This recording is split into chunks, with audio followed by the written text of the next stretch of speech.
हर समय तुम काम में लगे रहते हो, 24 घंटे काम में लगे रहते हो। ऑफिस में 8 घंटे ईमानदारी से ऑफिस का काम 8 घंटे बराबर हर मिनट करते रहते हो। बेईमानी। आप अंदर से देखो कितने मिनट खाली होकर प्रपंच में व्यतीत करते हो। जो प्रपंच में व्यतीत करते हो उसी में नाम जप लो।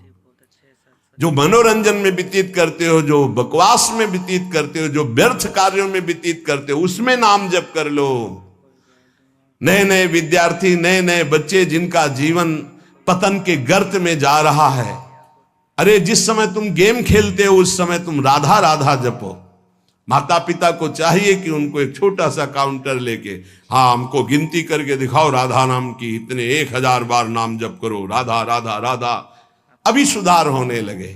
वही बच्चे आगे चलकर फिर माता पिता को अपमानित करते हैं, घर से निकाल देते हैं, क्योंकि माता पिता ने कभी सत्मार्ग सिखाया ही नहीं, कभी नमन सिखाया ही नहीं, कभी विनम्रता आई ही नहीं, धर्म सिखाया ही नहीं। तो जीवन में जो सिखाया वो आचरण तुमको भोगने पड़ेंगे। तुमने जो पेड़ लगाया उसका फल तुम्हें खाना पड़ेगा।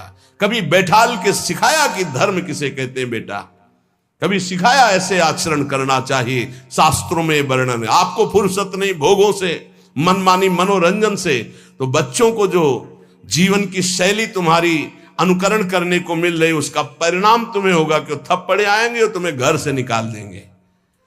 धर्म मर्यादा की शिक्षा बच्चों को दो, ब्रह्मचर्य की शिक्षा बच्चों को दो, नाम जप करने की शिक्षा दो, बड़े बूढ़ों के चरणों में माथा रखने की शिक्षा दो। छोटे से जैसा आचरण सिखाओगे वैसा हो जाएगा। मात पिता बाल कहीं बुलावे, उदर भरे सोई जतन सिखावे। कैसे पेट भरना सीख लो, इंद्रियों के भोगों को भोगना सीख लो, बस फिर परिणाम क्या होगा? ना विनम्रता होगी, ना शील होगा, ना सहन शक्ति होगी, ना उनके अंदर ज्ञान होगा। जो व्यर्थ का समय आप जीवन में व्यतीत करते हैं भाई, वो केवल भेंट दे दो नाम के लिए और तुम खूब कार्य करो। ऐसे कोई कार्य नहीं जिसमें भजन न हो। जब युद्ध में भजन हो सकता है तो ऐसा कौन सा कार्य है? हम छूट देते हैं 8 घंटा। अगर ईमानदारी से तुम मेहनत कर रहे हो, तुम्हें समय नहीं है तो ईमानदारी से देखो 8 घंटा क्या बराबर मेहनत कर रहे हो? कोई भी बराबर नहीं कार्य करता। बेईमानी। बहुत सा समय ऐसा है जो आपका बचता है, उसे मनोरंजन में, व्यर्थ के बकवास में, व्यर्थ के चिंतन में ना खर्चा करके राधा राधा राधा आपका काम हो जाएगा। ये जन्म लेना सार्थक हो जाएगा। कह रहे हैं पर अपवाद, दूसरों की चर्चा, स्वाद जिय राच्यो, दूसरों की निंदा स्तुति चुगली करने में बड़ा स्वाद आता है। गंदी जिह्वा, वाकेंद्री गंदी हो गई। वृथा करत बकवाद घनेरो, कौन दशा हुई है जो गदाधर, हरि हरि कहत जात कहतेरो। यदि नाम जप नहीं किया तो कौन सी दुर्दशा होगी तुम जान नहीं रहे हो।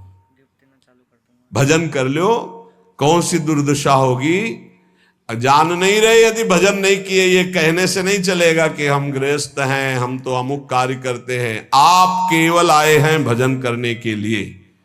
भगवान ने आपको परिवार दिया है, आपको सेवाएं दी है, वो सेवाएं करते हुए राधा राधा हरि हरि कृष्ण कृष्ण।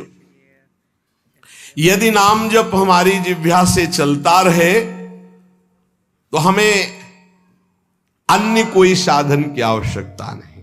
परम ईश्वर अर्थात परमेश्वर की नाम की अद्भुत महिमा है। जीवन तुम्हारा दर्शनीय हो जाएगा। शब्दों को याद रखो, बड़े महापुरुषों के वचन हैं। जीवन तुम्हारा दर्शनीय हो जाएगा, तुम्हारी दृष्टि बदल देगा नाम। ये सृष्टि बदल देगा नाम। सृष्टि किसकी? तुम्हारी दृष्टि की। अभी जो तुम्हारी दृष्टि स्त्री पुरुष पापी पुण्यात्मा नहीं रह जाएगा। वासुदेवा स्वरमित समात्मा सुदुर्लभा, जिधर देखोगे मुस्कुराता हुआ, जित देखो तित श्याममयी। भगवान के जितने गुण हैं वो सब नाम में विराजमान हैं। जो नाम रुचि के साथ जपता है, रुचि जैसे एक होता है पेट भरना और एक होता है रुचि के साथ भोजन पाना। बड़ा स्वाद आ रहा है और भोजन आप पा रहे हो। ऐसे एक होता है नियम पूरा करना 11 माला, एक ऊंचा रुचि के साथ राधा राधा, स्वाद रोमांच हो रहा है, एक अद्भुत आनंद, कोई टोक न दे, कोई बोल न दे, राधा राधा राधा। रुचि के साथ जब नाम जप होता है, ये हम दुनिया भर के जितने संत हैं उनके अनुभव की बात कहते हैं, चाहे सगुण भगवान का उपासक हो या निर्गुण भगवान का उपासक हो, सब कुछ प्राप्त हो जाता है रुचि के साथ नाम जप। गुरुदेव श्री नानक जी का जपू जी और ज्ञानदेव जी का हरिपाठ, इन सब में मार्गों में भिन्नता देखी गई, लेकिन लक्ष्य में नहीं, सब में नाम प्रधान है। भगवान का मंगलमय नाम बड़ा रस भरा है, ये रसायन है, रस समुद्र है।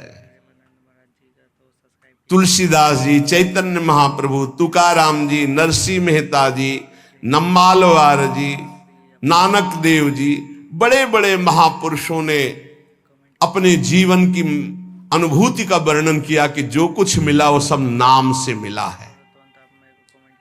वेदों में भी नाम महिमा का वर्णन मिलता है, क्योंकि वेद वांग्मय भगवान का स्वरूप है, वाणी स्वरूप। ऋग्वेद में शब्द ये 101 बार आया कि वेद का रहस्य वही जान सकता है जो नाम जप करता है।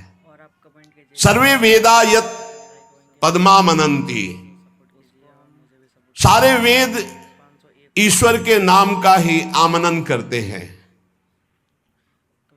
अगर नाम जप कर रहा है तो वेदों का ज्ञान अपने आप प्रकाशित हो जाएगा, और नाम जप नहीं कर रहा है तो पढ़ भी लो तो समझ में नहीं आएगा।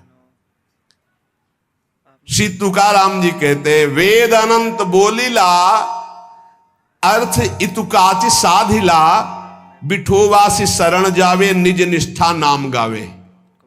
यदि भगवान की शरण में होकर नाम जप कर रहा है तो जो वेदों का अनंत ज्ञान वो हृदय में प्रकाशित हो जाएगा।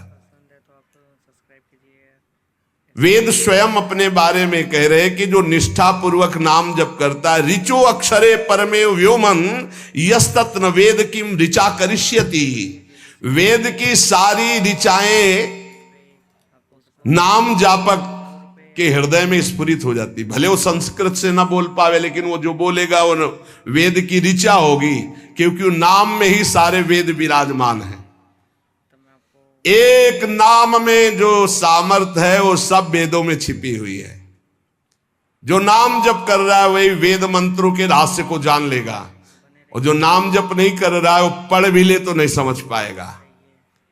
वेद परमेश्वर का स्वरूप है, लेकिन वेद का ज्ञाता वही हो सकता है जो भजन करने वाला है। मर्त्या अमर्त्य ते भूरि नाम मनामहे, विप्रासो जात वेद सहा।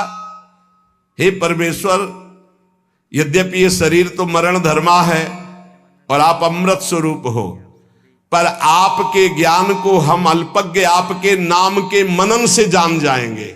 नाम का मनन, हरि हरि हरि हरि हरि, राधा राधा राधा, कृष्ण कृष्ण, ये समझ लीजिए आप। नाम के मनन से हम अल्पज्ञ हैं, मृत धर्मा शरीर है, आप अमृत स्वरूप हो, अचिंत्य हो, पर हम नाम के बल से आपको जान जाएंगे। हाँ, यहां ध्यान देने